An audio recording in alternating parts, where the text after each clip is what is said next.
finance on CVM, you know. But mums, you can't watch it on CVM website, man. Score! My son score! My son score! My son score! My son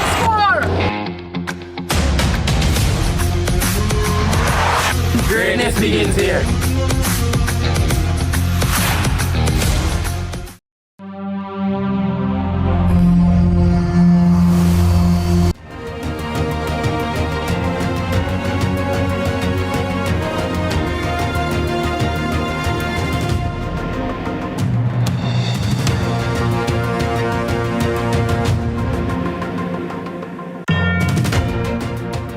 Good evening and welcome once again to Lead Story. Tonight we take a closer inspection of the material impact on property and infrastructure after Hurricane Melissa mangled its way through Jamaica's western parishes. Modeled estimates from the World Bank indicate that the cost of the rebuild in terms of just replacing the infrastructure that was there before has now ballooned to $8.8 billion. That assessment is based on a combination of factors, including satellite imaging and AI. However, this evening, we engaged the perspectives of a pair of civil engineers who, having been on the ground at some of the worst affected sites, to gain additional depth perception of the challenge the country now faces. I'm Joel Crossgill, and we're looking at how Jamaica may be able to engineer a recovery from Hurricane Melissa in a way that may make the island more resilient than it was before. Allow me to introduce you to this evening's guest. I'm joined on set by Dr. Leighton Ellis, President-elect of the Jamaica Institution of Engineers, the JIE. And a little later on, I'll be joined by Dr. Christopher Burgess, VP of Engineering Affairs, also from the Jamaica Institution of Engineers. This is Lead Story.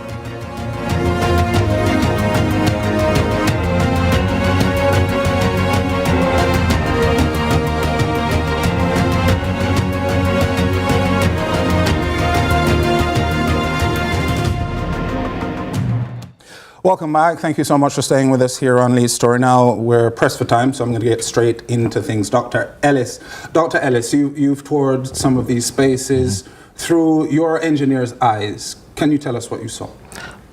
Catastrophic disaster throughout. As you could imagine, there are many roofs that would have been taken and structures fully demolished as you go through roads inundated, and you would have seen widespread just devastation across the entire, the western hemisphere or western section of the island as well, and in some cases along the east and the north as well.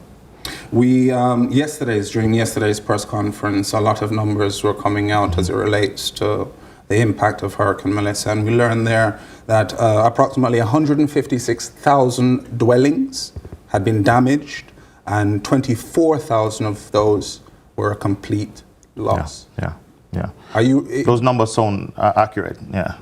And again, the recovery, as you could imagine, is going to be a long stretch in that regard as well. A lot of assessments are needed. I'm sure many persons are trying to build back now, find whatever scrap materials they can. But we want to caution against that. We understand the drive to do that, but we want to caution against that because it could now build another situation into the state of being as well. We'd previously heard as well that it could perhaps become possible to repurpose some of the 4.8 million tons, let's call it 5 million tons of debris that was left as a result of the hurricane. We're thinking in terms of metal, we're thinking in terms of potentially repurposing concrete. How feasible is that? Do we have what it would take in order to do that? Not entirely. I've done studies on that, construction and demolition waste, and it is possible to convert the concrete rubble to aggregates. But again, there are still some aspects there with the research. Maybe where we use it is not for the superstructure, but maybe pavements for sidewalks. Perfect for that idea. But to build back a house, I wouldn't recommend it in that sense. The steel, of course, could be used in different areas as well. And maybe possibly some of the asphalt that could also be milled and reused in that sense as well. So some of it can be reused, but some may have to be discarded. Tell us a little bit more about your experiences on the ground in terms of what you saw. Are we talking about huge chunks of concrete? Are we talking about mangled metal sticking out in places where it becomes a threat to life and limb even after the passage of the storm? You may have some of that, but that's not predominant what you would see. Most of what you would see is, of course, the roofs being taken off.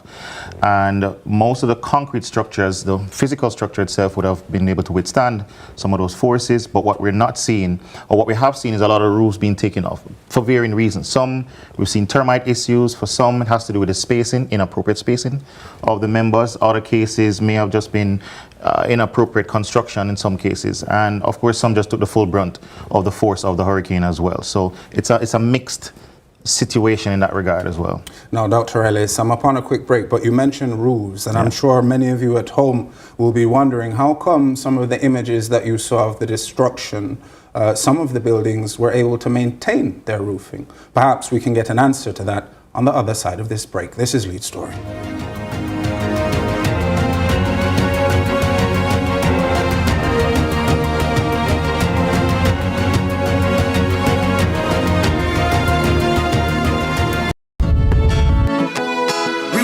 For Jamaica.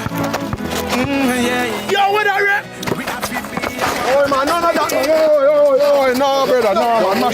Can I see you ever play ref? No game, Yeah, but I look a bad game. No, I said, place when you come from, brother, I want to live good, man.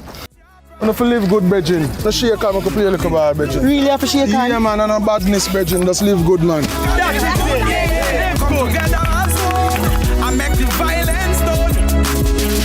Let's delve deep into the issues.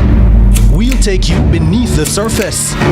Greetings and salutations. My name is Orville Higgins, and it's another edition of Fan Central. Talking to the people at the heart of the top sporting stories. Hear from your favorite sportsmen and women and the administrators who work tirelessly to make it all happen. It's live sports talk. I've written an entire article. Yeah. Looking at all the major issues every Tuesday at 9 p.m. It's Fan Central.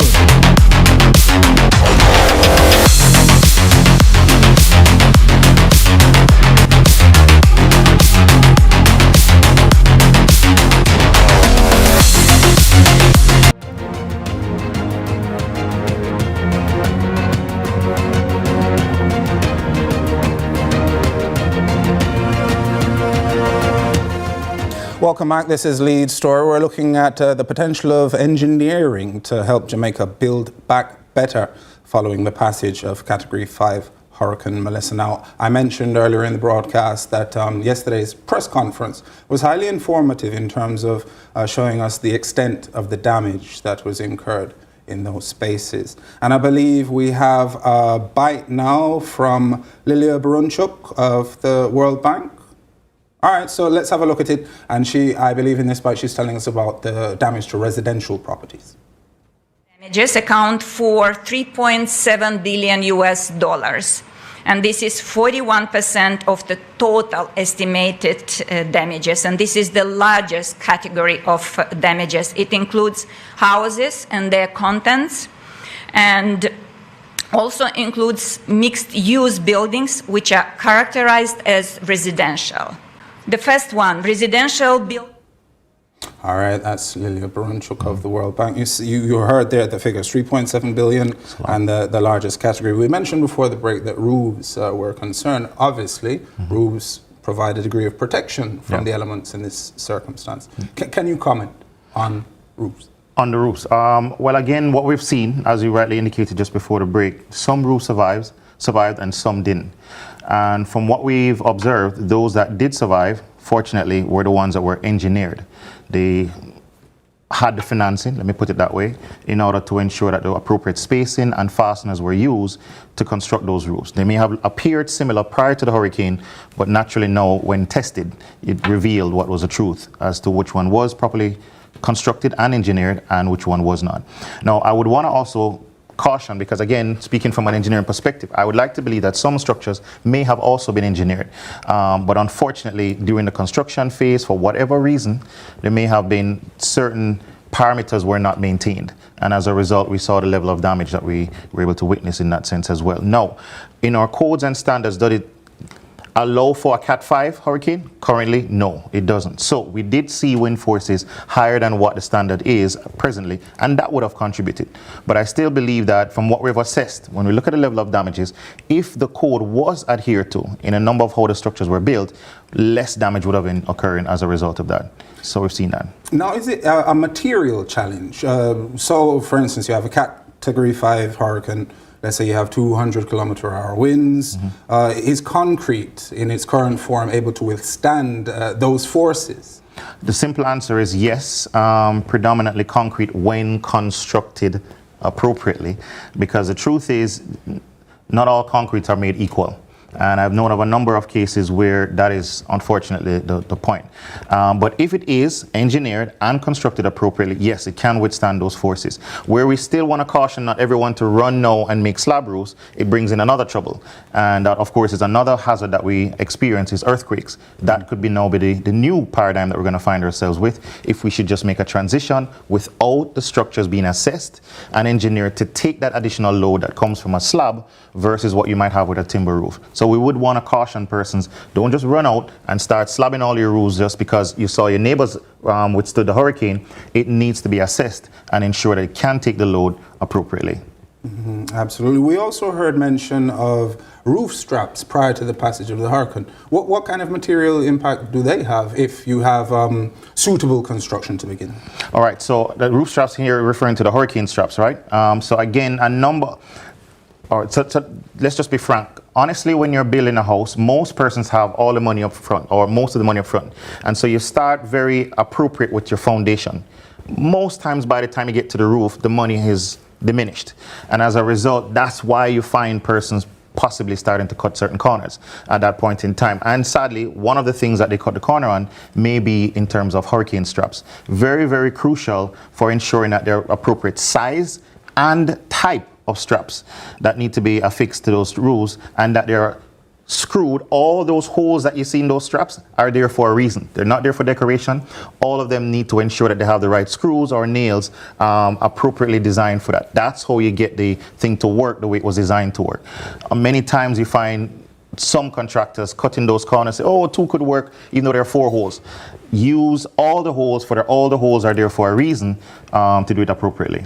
All right, I believe we can now be joined by Dr. Christopher Burgess, VP of Engineering Affairs at the JIE. Dr. Burgess, are you with us? Good evening, Joel. Yes, I am. Good evening, viewers. Good evening, good evening. You're a little low to my ears, but I'm going to assume that you can hear me fine.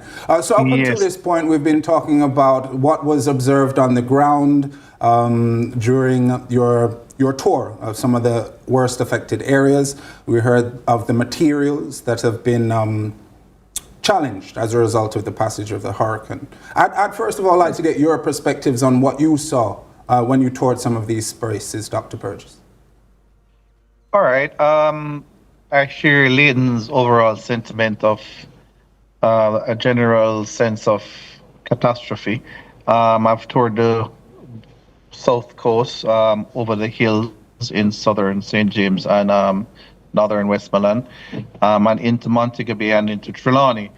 And if there's one thing in common that I've seen, is certainly roof sheeting membranes, particularly dechromastic tiles that scattered the place. And certainly in the hills where you have a lot of, let's call them board buildings, board structures, there was a lot of timber rubble along the hillsides, strewn across the hillsides.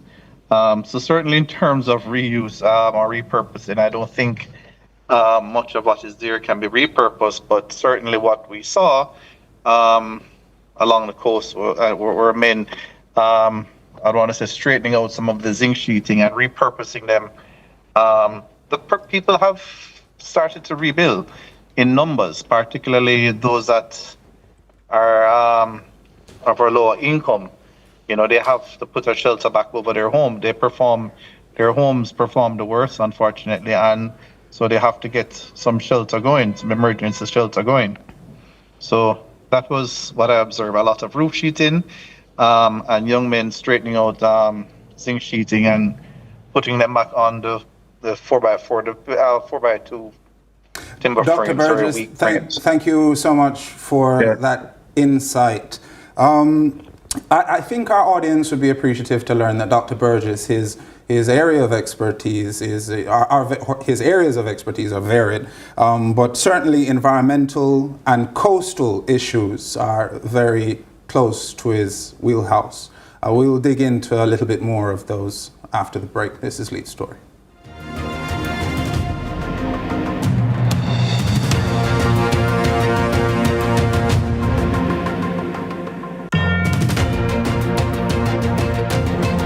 Very close. Very close. Less than a minute from your parking lot. If you have financial needs, Chris and Charles will fix them for you. Powering great moments since 1992.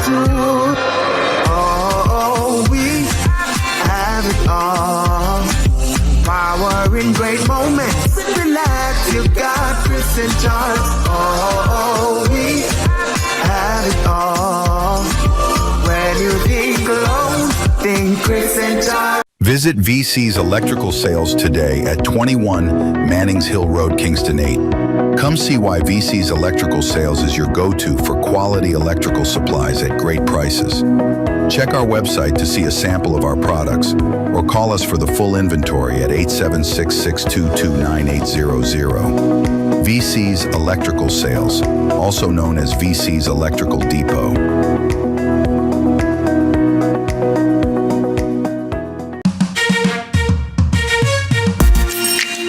Everybody, I'm Yendi, and this is Odyssey with Yendi. In this space, we connect with some of your favorite people as they share their journeys. Here we have some unfiltered conversations as we deep dive into their inspirations, motivations, and experiences to inspire our own life journey.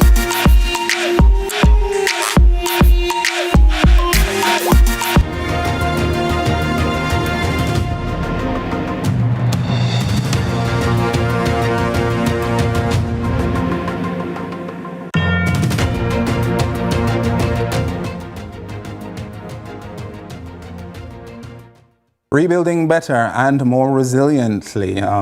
We're engineering a discussion on the recovery from Hurricane Melissa. I'm joined by two guests, two civil engineers, and prior to the break I was speaking to Dr. Christopher Burgess. He's VP of Engineering Affairs at the Jamaica Institution of Engineers. And still with me on set, Dr. Leighton Ellis, President-elect of the JIE. I'd like to return to you, Dr. Burgess.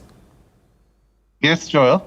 Now, I'm not too sure if you're aware, but a fairly prominent, sometimes controversial public figure, recently said that poverty is an engineering problem. Now, when you spoke moments ago of dwellings along the coastline made of materials that perhaps are not appropriate for that space, would you say that those comments are fair and accurate? Poverty is an engineering challenge or problem. I can't agree at. We have to engineer for all members of our society. And as I was pointing out to some engineers last week, 80% of the persons who lost their homes when Melissa passed did not have the benefit of engineering advice. They lived in board houses or in masonry structures with very weak roofs. I saw a lot of these roofs with very small 4-inch rafters spaced 3 feet apart, which any engineer will quickly tell you is insufficient to resist the winds that of any ECAT 2 or 3. A lot of them lost their roofs actually in Beryl last year. So people build with what they can afford. And so I don't see it as an engineering problem. I see it as a societal problem, an economic problem, where unfortunately a lot of our people cannot wait on the formal housing market. And so from the early 2000s, there was a noticeable uptick in what you call self-building of homes. Persons took it upon themselves to build their own block and steel homes or their own board homes. Well, in a lot of instances in Westmoreland and Hanover, board homes has been a part of their history from colonial times, and that has remained with us there. So no, I wouldn't see it as an engineering problem. I would see it as a economic and a societal problem. A lot of those persons, Joel, don't have security of tenure, and that's a problem. You're not going to build a fabulous concrete home if you don't have title for it or the ability to get title for it. You're going to build what you can afford. Absolutely. So I do agree. Absolutely. Now, Dr. Ellis, when we are looking at recovery, are we looking at replacing like for like, or are we recognizing now that in this era of potentially more frequent, more powerful storms, particularly coastal areas where 80% of Jamaica's population live, that we may need to start thinking strategically about what kind of structures are allowed to be built in these spaces? I would agree. And I'm sure the planning departments at the university, for example, Professor Archer and others, may be trying to look at maybe zoning in the different areas and then what type of structures could go within these varying zones. From the engineering standpoint, we are aware, looking across the entire island, the type of wind pressures that you could experience in the different areas. And those should inform the type of structures that are built in these various areas as well. Unfortunately, that may not be the practice, but I'm sure coming out of this experience, we most likely will be looking at that as one of the reformations in that regard, to be more resilient than what we have been before. And of course, we've seen it over the years, even prior to the passage of this particular hurricane, that the call or the demand for housing is great in Jamaica. So it's not necessarily that Jamaicans do not want to live in a formal structure. Right. It's availability and supply and cost pressure as well, absolutely as well. I'm wondering if we'd be able to have another listen in to yesterday's press briefing to get a little bit more information about the infrastructural damage that was done. I believe that's the third bite that we have. Let's go to it now. Estimated at $2.9 billion US dollars, which accounts for 33% of the total damage, and this includes power networks, water networks, telecoms, seaports, jetties, coastal structures, airports, roads, bridges, and equipment. The third group. Yes, a comprehensive list of some of the infrastructural challenges in these spaces. And as you know, you need to have certain levels of infrastructure in order to accommodate proper housing as well. Dr. Burgess. Sure. I'd love to hear your comments in terms of the zoning of housing, of other structures, commercial enterprise, for instance, along Jamaica's coastlines, and whether or not it's time to really look seriously at how we approach these things. Well, let's look at, for example, what might have happened in Black River and also what happened in Catherine Hall and, the mega mart along that entire stretch there in Catherine Hall. I'm going to be honest, I don't think we have a zoning problem, and I believe we should have coastal towns. For example, in Black River, there is a revetment that was built on the western side, and the road and the buildings along that side did better than those that were not in the lee of the revetment, albeit that the revetment could have been heftier or heavier, higher, and it would have gotten more protection. So in terms of zoning, I don't think we have a zoning issue as much as we have an investment in infrastructure issue. We're not investing adequately, I think, in the infrastructure that we need to protect our commercial interests in our coastal areas. And as it relates to what happened in Catherine Hall, West Green, certainly we have to be careful how we do construction, not to have debris running down into our river courses, and we have to dredge and maintain dikes in our rivers. Please repeat. Maintain the dikes in our rivers, along our rivers, to protect those that live along them. What do you want? All right, Dr. Burgess, thank you very much for those comments. Dr. Ellis, we've seen estimates of $8.8 billion for recovery. Now that is material damage. We're not talking about loss of income or anything like that, lost earnings from tourism activity and other commercial activity. Do you think we should think about what we put in place that could potentially help us offset some of the future costs that we will be facing? I believe we have a little over $1.15 billion available to us now to really impact the immediate needs, but 8.8 billion. Yeah, and as you rightly said, it's an iceberg effect. So that's what we're seeing on the surface. We still haven't quantified what's beneath the surface. And so it will take us quite some time to really recuperate from this entire situation. But yes, we could be strategic in how we go forward. I think it requires, for too long, I believe in our societies most of the time we have too many silos. Different groups are independent, and we need to have a collective multidisciplinary mindset towards solving these issues. It's human problems that had various facets to it. And I think that's where we want to see some transformation. For us, from the engineering standpoint, we believe that we need at the GIE to be at the forefront in some of this transformation, from the infrastructure standpoint, from the Building Back Better standpoint, and all these different aspects, bringing to the table what it is that we can contribute to help our country advance itself into the next generation. Now, it may not be possible to address all of the issues all at once. No, definitely. But certainly from a strategic perspective, where would you say the most resilience is required? What single thing do you think we could do as a nation to ensure that we protect ourselves? From the engineering standpoint, I would say education. And let me tell you why. I think knowledge is a lot of power. And I think a lot of our citizens don't have the knowledge that is required for them to protect themselves in situations such as these. So I think if it is that we do a major campaign going around and stratifying how we share that knowledge, most times we tend to put it in a book. But the truth is, not everybody's going to read a book, especially the age in which we live now. So maybe we need to go more